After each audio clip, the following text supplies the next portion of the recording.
call for today was to kind of pick your brain and talk a bit about the Anderson Hudyma tournaments. You know, I was looking in the archives, and I think we have info all the way back to 2001, or maybe it started when you first, were here. So, like, give us a bit of background and where and how it was created.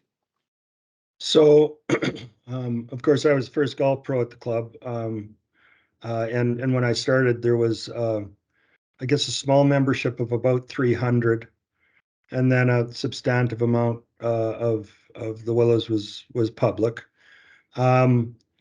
My early days, I was the director of golf, so I was involved in more than just the golf shop. I was involved in the whole membership attraction bit, and so I guess from the time of my arrival, we might have had about 100 members, and then of course it grew over to about 350 in the short couple of years to follow.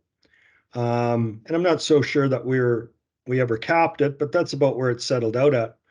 Um, in in probably about 1992 or 1993, the Anderson Hudyma started, and again, going back to the fact that it was a brand new golf club, we had decided that we wanted to create some kind of an event that would bring and mix the members together. And of course, a match play tournament that would run the course of the year, and you would arrange your own matches. First of all, you'd have a partner that was probably a friend of yours.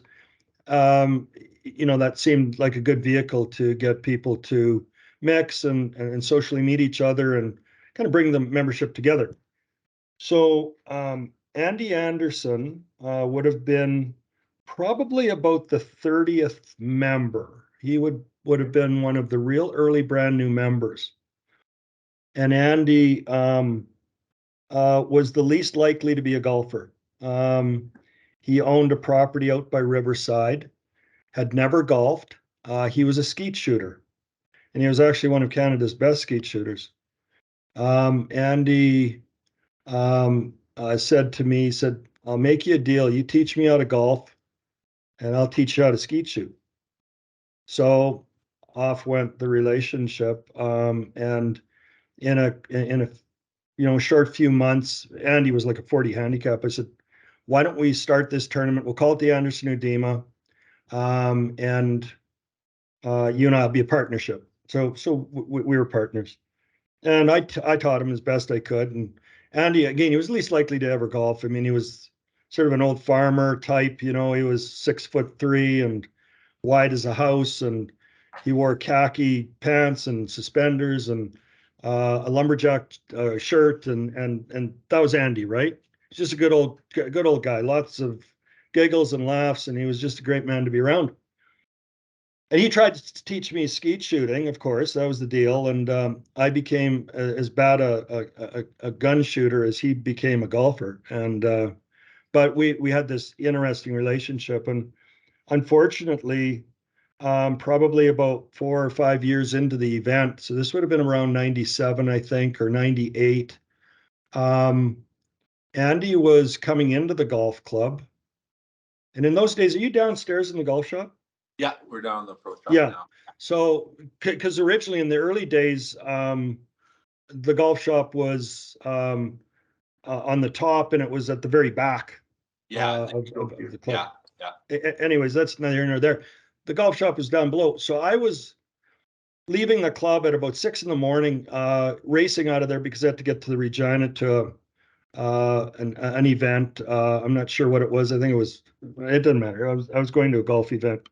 So I'm racing out of the club, and up the ramp comes Andy, and he stops, and we had a short little chat, and he says, "Listen, we got to get this next match in." And I said, "Yeah, we do. Listen, I'm going to Regina right now. I'll call you when I get back, and we'll organize it." Because you could organize your matches whenever you could, or organize them. So fine. And as I got to my car at the bottom of the ramp, I thought, "Oh, I forgot golf balls or gloves or something." So I raced back up to the clubhouse. And by the time I got in the door, Andy was just at the foot of the stairs. And he said, "What are you doing?" And I said, "Oh, I forgot my balls or gloves or whatever." We took 2 steps down the steps, and all of a sudden he fell. And I mean, he fell down like whatever, there's 18 steps there, 12 steps. I don't know what there is. And he was a big man. And I didn't think about it till after, but his hands never went out in front of him. Well, anyways, Andy called the ambulance. Andy died 2 days later. And he had a major aneurysm, right? And so, you know, I quite often think about that because I think he died doing the things he loved. He loved to skeet shoot. He loved to travel with his wife down to Phoenix, and they'd stop at all these places and shoot the gun and so on and so forth. And he ultimately ended up loving golf. And so that was the genesis of the tournament. And I was it's funny because when I was back on my 25th anniversary, I was kind of giggling that holy crow, this goddamn tournament's still going. Like, wow. And I don't know what shape it's had, over the last few years or whatever, but seemingly in the past it was still around and still active or what have you. I don't know. Yeah. No, it's certainly changed over the years, and I guess there's so many formats. You got best ball, you got scramble, you got alternate shot, and why match play? Like, what drew you to match play, or you guys? We wanted to invite all of the potential handicap groups. And so it seemed like a soft sell to get, people like Andy involved in an event that they wouldn't probably otherwise get involved in because, oh my gosh, I don't want to hold anybody up. I don't want to be out there forever, posting 8s and 9s and 12s.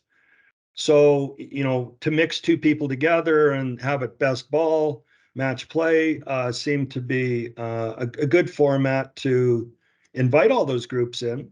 And then also, the reasoning, again, as I said earlier, was to try to get, I might see you at the golf club, but might have never ever had a chance to play with you. But this format would say, hey, Steve, listen, I understand that we're up next in a match with you. Are you guys available next Thursday or Friday or Wednesday or whatever? A lot of the matches ended up taking place on men's nights because, of course, the format is always challenging to get guys to do their matches, and we hated to just flip a coin because they couldn't get together. So quite often we'd allow people to play their matches during men's night.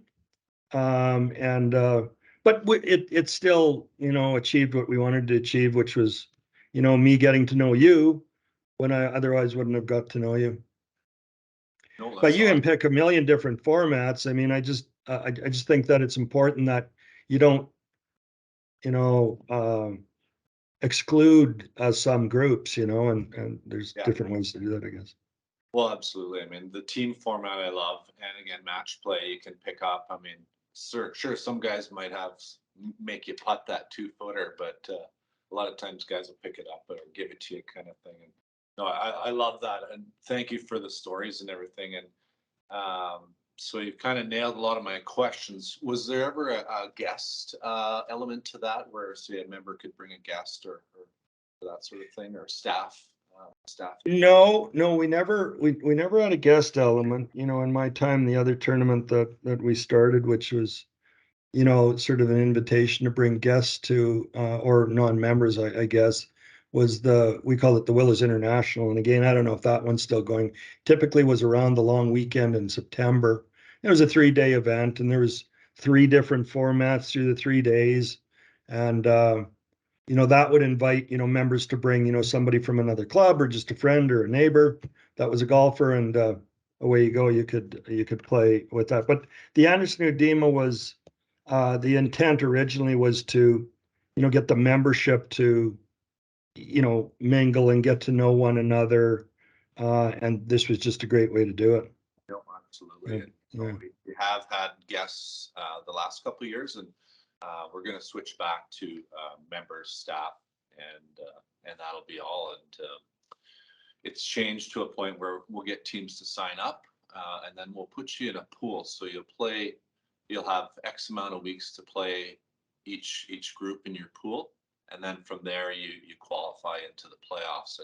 And that slight change has really brought in, like you say, playing against other teams and other members, and it's really brought the tournament together, and we've added another side element this season to have it as a modified alternate shot where the both players will tee off and then you select which one you want to go from, and then they alternate till the Right. ball holds. So it's going to be an interesting format. Alternate shot is always a tough task, but at least has a slight modification to it. And what are your thoughts on that type of format?